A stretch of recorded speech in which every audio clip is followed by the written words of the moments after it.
Salve galera, tudo bem?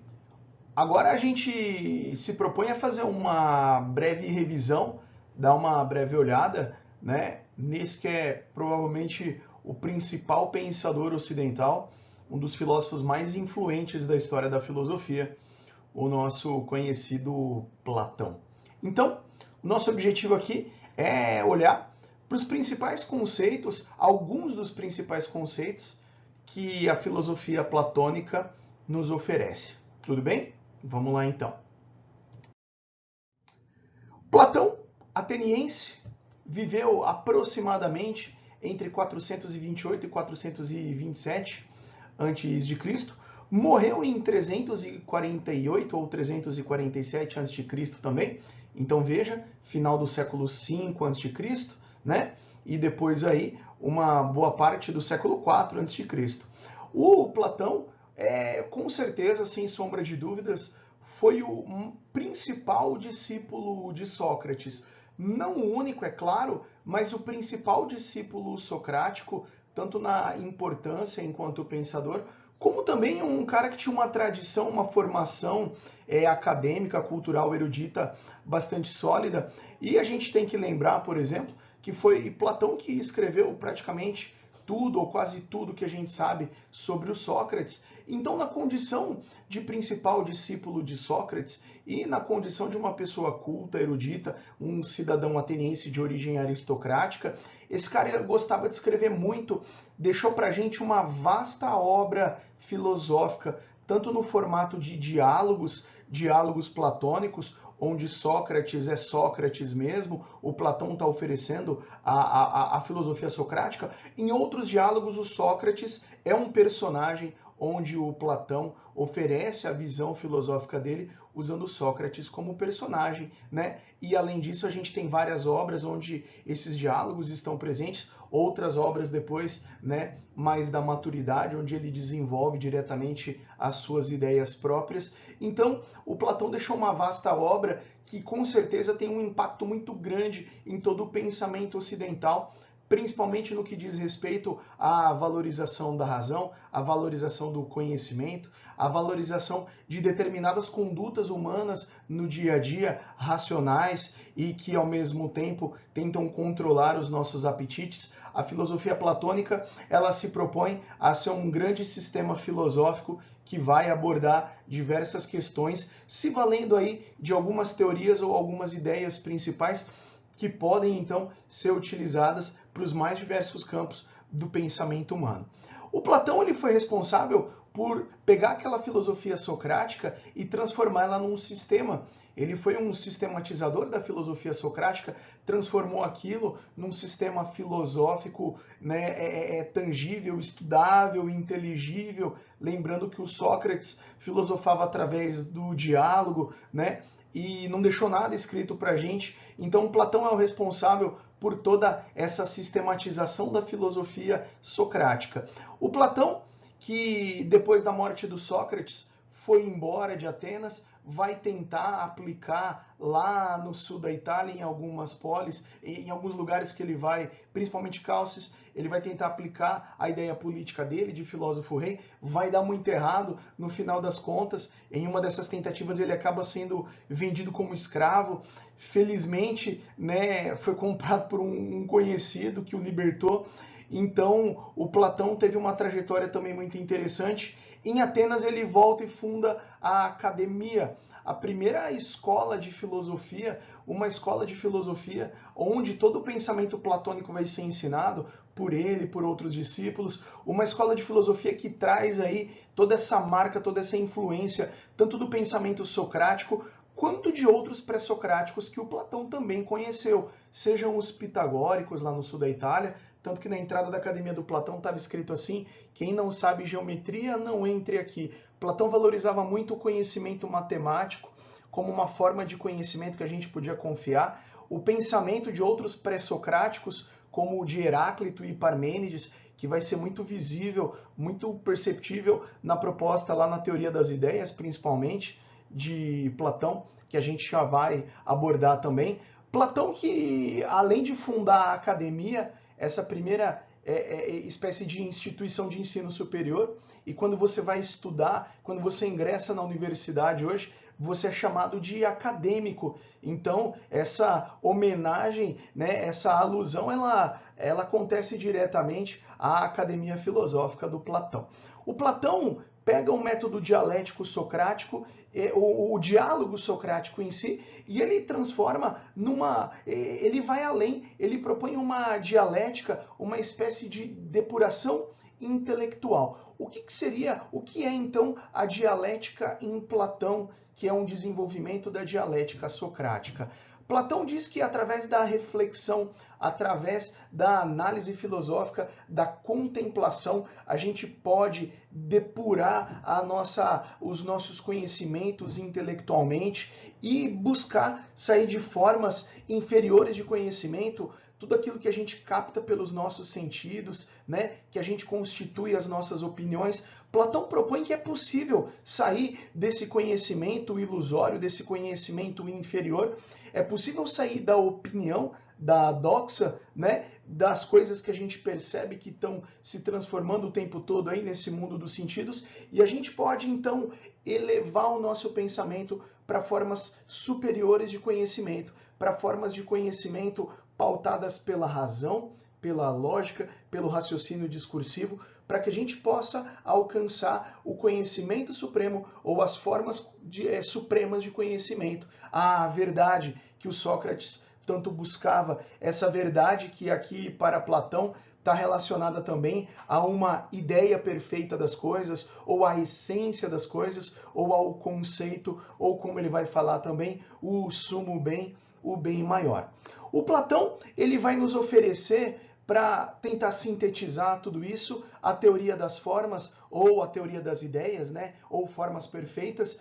E na teoria das formas e das ideias, o Platão propõe que o conhecimento ele existe em uma espécie de hierarquia, onde os dois opostos podem ser percebidos por duas dimensões antagônicas. A primeira dimensão é a dimensão dos sentidos, da minha visão, é aquilo que eu percebo. É a proposta do Heráclito lá atrás. Tudo que eu vejo que está mudando, que está se transformando o tempo todo. Esse é um mundo sensível, esse é o mundo dos sentidos, onde nós captamos as coisas, onde nós vemos as coisas. E a partir desses sentidos, a gente constrói as nossas opiniões e as nossas crenças.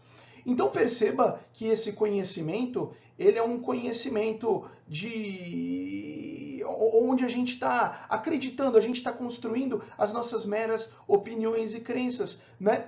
Mas, se a gente lembrar também de um outro pré-socrático, o Parmênides falava lá no poema dele que existem duas vias, dois caminhos. A via da opinião, que é aquilo que a gente percebe nos sentidos, mas existe também uma via da verdade. E a verdade, o ser em Parmênides, é algo essencial. O ser parmenidiano, ele é uno, ele é eterno, ele é perfeito, ele é indivisível e ele também é imperecível. Logo, a gente nota que o Parmênides está promovendo, o Parmênides está oferecendo uma classificação de ser diferente da classificação do Heráclito. O Parmênides está buscando uma ideia, uma essência do ser, algo que não muda.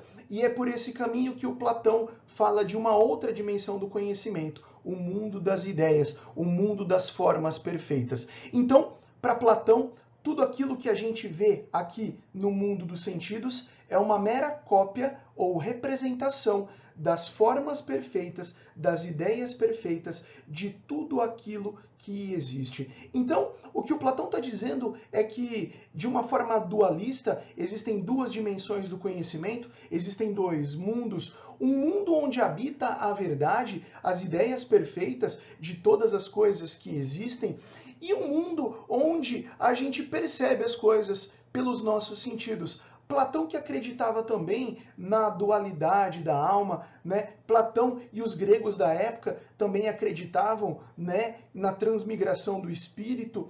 Então, Platão aqui fica bastante metafísico e propõe que a nossa alma, quando estava lá no mundo das ideias, no mundo das formas perfeitas, conheceu tudo na sua perfeição. Entretanto, quando fomos criados, quando a alma foi inserida nesse corpo, o processo é traumático e a gente esqueceu das coisas.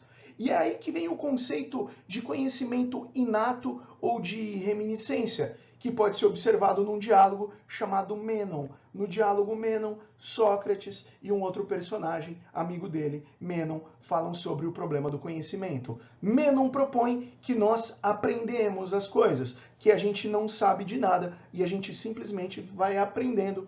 Sócrates propõe que a verdade já está latente dentro de cada um de nós, propõe que essa verdade, ela é inata. E para provar isso, para Mênon, Sócrates pede para que esse chame um escravo. Um escravo é analfabeto.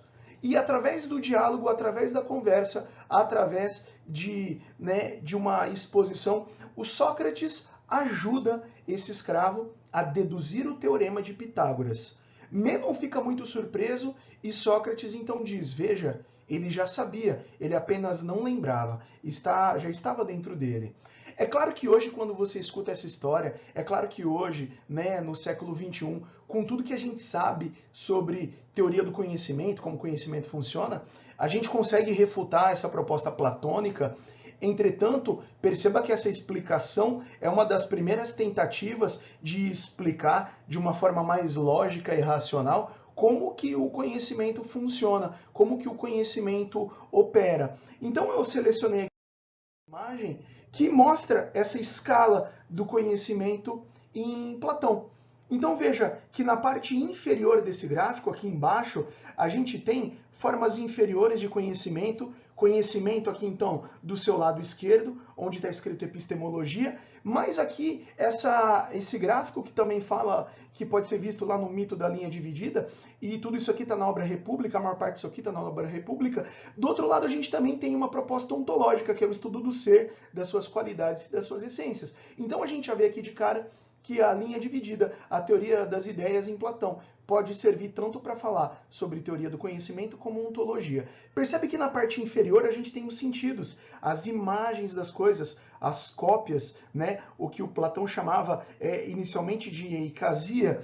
E aí esse campo também é o campo da opinião, da crença, da opinião, das coisas sensíveis, pistes ou doxa. Às vezes você pode ver uma representação dessa mais simplificada. Muitas vezes quando eu faço isso no quadro também, eu coloco de uma forma simplificada, dividindo esse campo inferior em doxa, opinião, mas percebe então que existem algumas escalas um pouco mais detalhadas. Eicasia, pistes ou doxa, essas duas são representam o mundo sensível, as coisas sensíveis, as cópias, de uma maneira geral, a opinião. Agora, existe uma linha que divide essa teoria do conhecimento, a epistemologia ou a ontologia, entre um campo que é inferior, que é esse que eu acabei de descrever para vocês, e um campo superior, que é o campo das ideias, do conhecimento, dianoia, ou raciocínio, ou pensamento discursivo. Aqui a gente tem a matemática, forma superior de conhecimento para Platão, mas lá em cima, no topo, como forma suprema de conhecimento, a gente tem a noesis, ou que o Aristóteles vai chamar de nous também depois, ou a episteme, a intuição intelectual, a ciência intuitiva, a ideia pura, a verdade, o bem. Então, para o Platão, é através daquela dialética, daquela depuração intelectual, que a gente consegue sair daqui de baixo, do mundo das cópias, das ideias, do mundo das coisas sensíveis, e a gente vai melhorando, a gente vai depurando as nossas ideias, através de um processo de oposição de ideias, a gente vai subindo, até que, através da reflexão, através da filosofia, através, então, da contemplação, a gente pode se aproximar de uma forma superior de conhecimento. E é através do uso da nossa razão que a gente pode alcançar isso. Perceba que isso aqui é uma explicação que se aplica em tudo dentro da proposta platônica. Agora, existe uma forma um pouco mais didática e mais fácil de entender isso aqui no mito da caverna.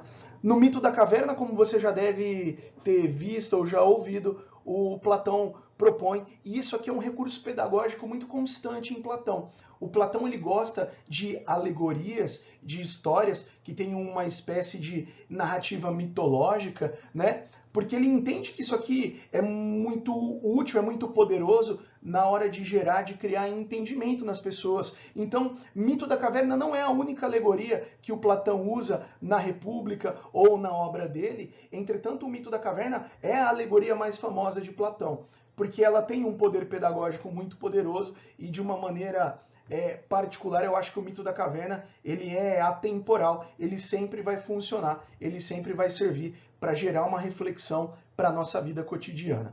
O Platão propõe o seguinte: imagine indivíduos presos no fundo de uma caverna, estão lá acorrentados, desde que se entendam por gente. O desenho aqui ele é bem didático. O meu desenho normalmente fica muito pior, então eu peguei esse desenho aqui. E aí você olha esses indivíduos presos no fundo da caverna, e tudo que eles conhecem do mundo é proposto, é oferecido a eles através de sombras. Sombras que são projetadas no fundo da caverna, atrás deles, num plano superior, existe uma fogueira, e quem alimenta essa fogueira, quem mantém esses prisioneiros lá, passam de tempos em tempos objetos, formas na frente desse fogo que projetam sombras no fundo da caverna. Então você está vendo as sombras projetadas ali no fundo da caverna. E para esses prisioneiros, as sombras constituem uma realidade, constituem uma verdade. Uma verdade, entretanto, que para Platão ela é uma verdade muito fraca, ela é muito simbólica, ela é uma mera representação das coisas reais. Porque veja, se um desses prisioneiros conseguir se libertar, sair da caverna, sair daquela posição a qual ele estava preso por muito tempo, é desconfortável. Mas mesmo assim ele sai, ele olha para a luz da fogueira, luz essa que ele nunca estava acostumado a olhar diretamente, já é uma luz que é desconfortável, mas mesmo assim ele continua, e aí você pode ver a trajetória, e o indivíduo sai da caverna. Imagina que quando ele sai do escuro, isso já deve ter acontecido com você, você estava num ambiente escuro, de repente alguém abriu a janela, inundou esse ambiente de luz, e aí você fica cego por tamanha quantidade de luz, você fica com a visão ofuscada. Mas uma vez que você sai da caverna, uma vez que esse indivíduo está fora da caverna, e começa a se acostumar, a se ambientar com essa quantidade de luz, ele começa a ver as coisas na sua realidade. Ele começa a perceber o mundo externo de uma forma muito mais poderosa e muito mais rica que ele conhecia antes, no fundo da caverna. Ele começa a contemplar as coisas na sua perfeição, na sua plenitude, e tudo aquilo então que antes ele via como uma mera sombra, né, uma mera representação, agora ele tem contato com a forma perfeita. O sol, bem maior, que tudo ilumina, permite que esse indivíduo conheça então. Antes ele via um cavalo, a sombra de um cavalo, agora ele vê um cavalo de verdade e ele fica maravilhado. Ele tem contato com um tipo de conhecimento que é libertador. No começo assusta, ofusca, fica meio confuso, mas é bastante libertador.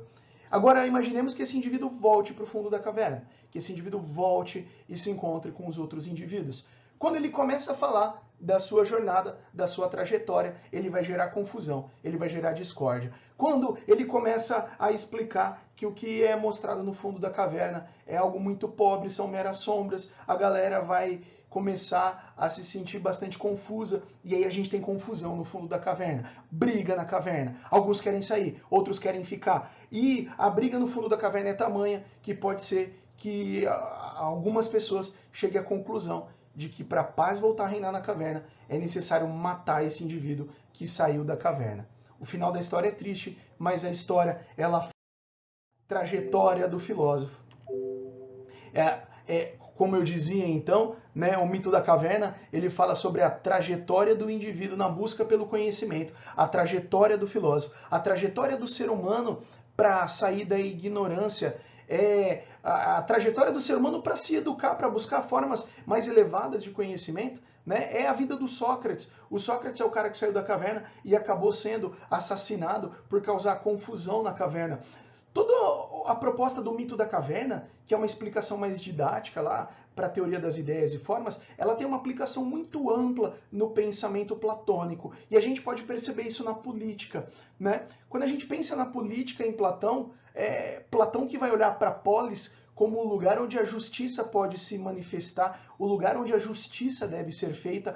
E quando ele olha para a democracia grega, lembrando que os sofistas, né, acabaram condenando e matando Sócrates, acusaram o grande mestre do Platão de corromper a juventude ateniense, acusaram o Sócrates de não cultuar as divindades, os deuses da cidade, falar de novas divindades. Os sofistas eles vão impor uma punição para o Sócrates que é injusta e o Sócrates vai acabar, né, acatando essa punição para, de uma certa maneira, mostrar que as leis da cidade, da polis, eram mesmo injustas. E o Platão ele vai ficar muito balançado com tudo isso. Ele vai fazer grandes críticas para a democracia ateniense.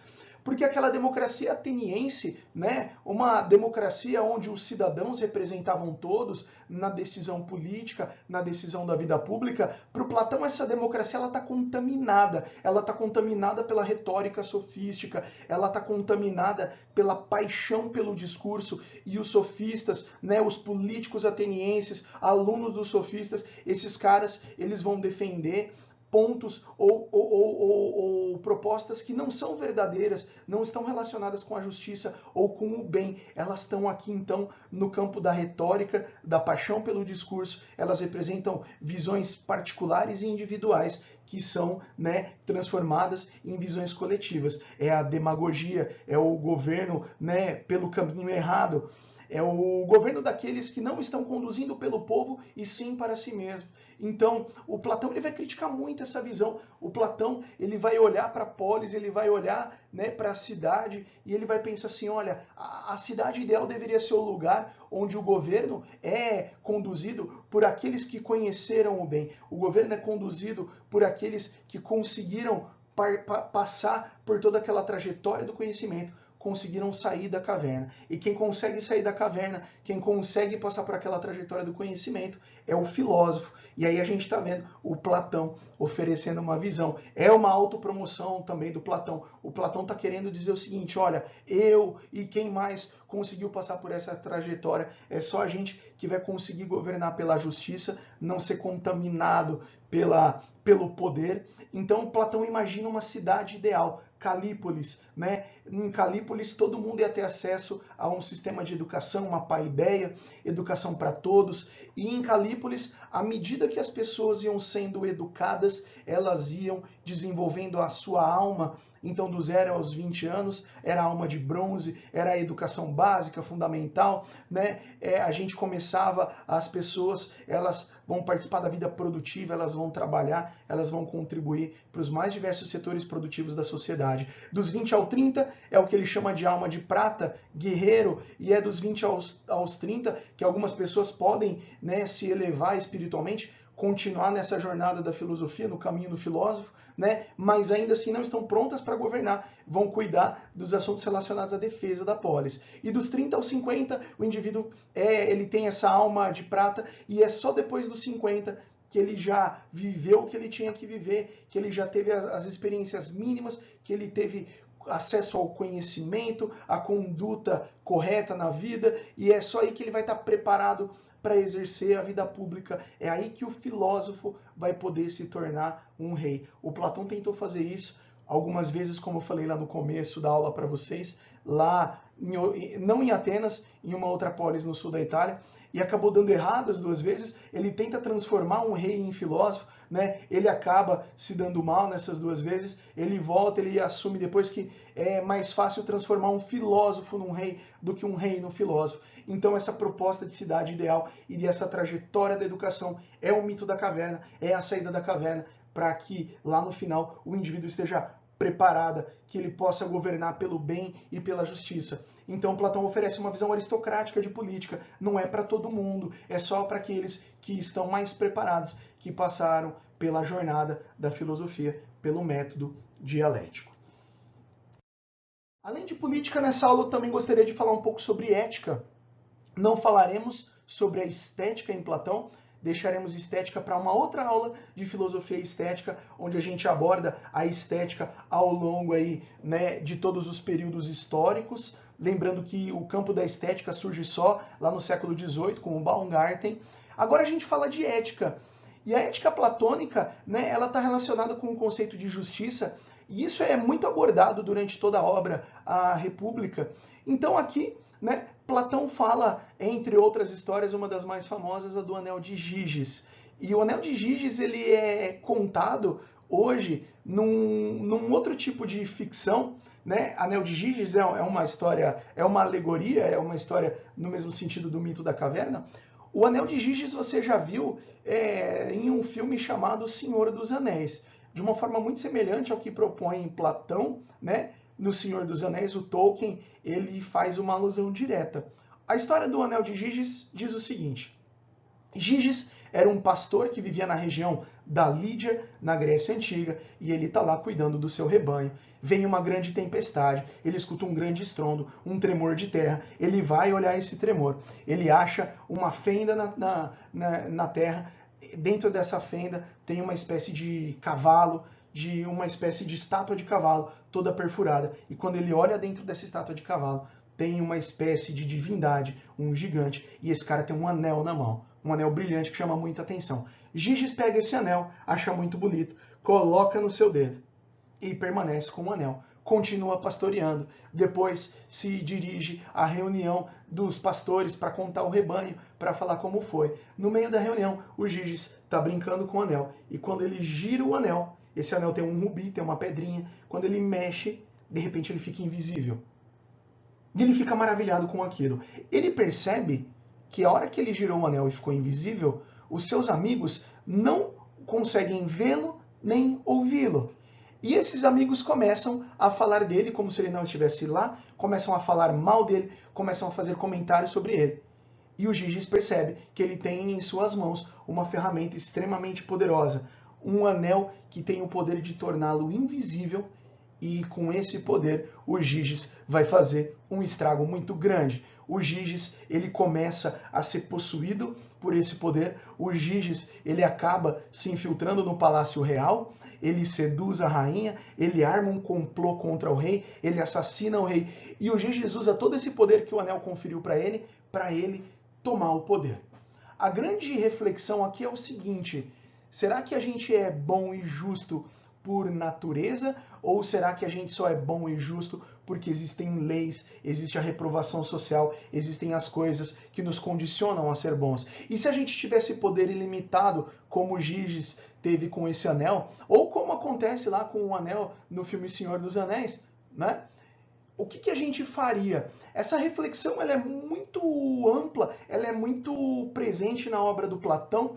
E então, durante, né, a República, a gente vê isso sendo retomado em vários momentos. O Platão ele fala da divisão da nossa alma, que fala que quando a alma está no nosso corpo, né, a alma ela é contaminada, a divisão ela é muito simbólica também. Ele fala que a parte aqui da cabeça é a razão, né, e aí a gente tem outras duas partes, né, o tronco aqui, o peito, o baixo ventre, a parte irascível, a parte concupiscível, a parte das paixões e a parte dos prazeres. Então, para Platão, a nossa grande dificuldade é que a gente fica tentando conseguir promover um equilíbrio, né? A nossa grande dificuldade está relacionada a controlar os nossos apetites. A gente controla os nossos apetites porque a gente sabe que os outros estão vendo, a gente tem medo do que os outros façam, então a gente se fiscaliza. Para o Platão, o mito da caverna aqui também ele é simbólico. A teoria das ideias aqui também é simbólica, porque é através do método dialético, é através, então, né, daquela purificação da alma, da racionalização da vida, da contemplação, quanto mais próximo a gente tiver lá do mundo das ideias, da verdade, do bem maior, mais virtuosa é a nossa vida. Quer dizer, mais controle a gente pode conseguir sobre os nossos apetites, as nossas paixões, as nossas vontades. O Platão ele fala muito sobre amor também na obra dele. Tem um diálogo célebre chamado Banquete. Amor que em Platão também é chamado de Eros.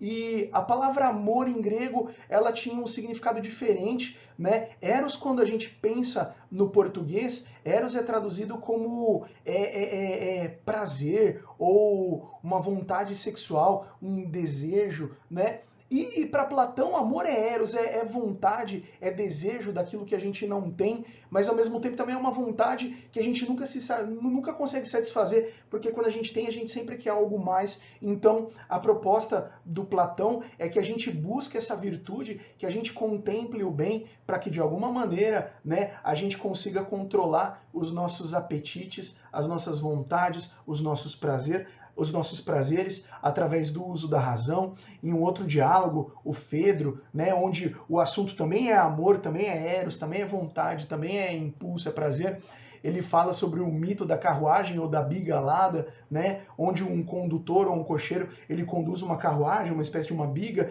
e 2 cavalos, né, puxam, e à medida que essa biga alada, essa carruagem vai indo, o condutor, que é a razão, ele tenta controlar os cavalos, um dos cavalos quer ir para um lado, outro quer ir para o outro, um quer subir, o outro descer. Os cavalos representam as nossas vontades, os nossos impulsos. O condutor, o cocheiro, ele é a razão, e a biga alada, né, como se fosse o nosso corpo, né, é essa metáfora aí para a nossa existência, e o problema é que essa existência é confusa, a razão tenta controlar os cavalos, e se a razão não conseguir controlar esses cavalos, a carruagem pode quebrar, ela pode cair, e aí a nossa existência tem um final muito ruim. Então, para Platão, a proposta aqui é a gente conseguir, né, através do uso da nossa razão, controlar os nossos apetites para que a gente alcance a eudaimonia, a satisfação, a felicidade e a vida boa. Eu espero que você tenha gostado dessa visão rápida, desse resumão aí sobre Platão, tá bom? Se você estiver procurando se você estiver procurando estética em Platão, dá uma olhada aí depois que vai aparecer um vídeo sobre filosofia estética, tá bom? Um abraço, tchau, tchau.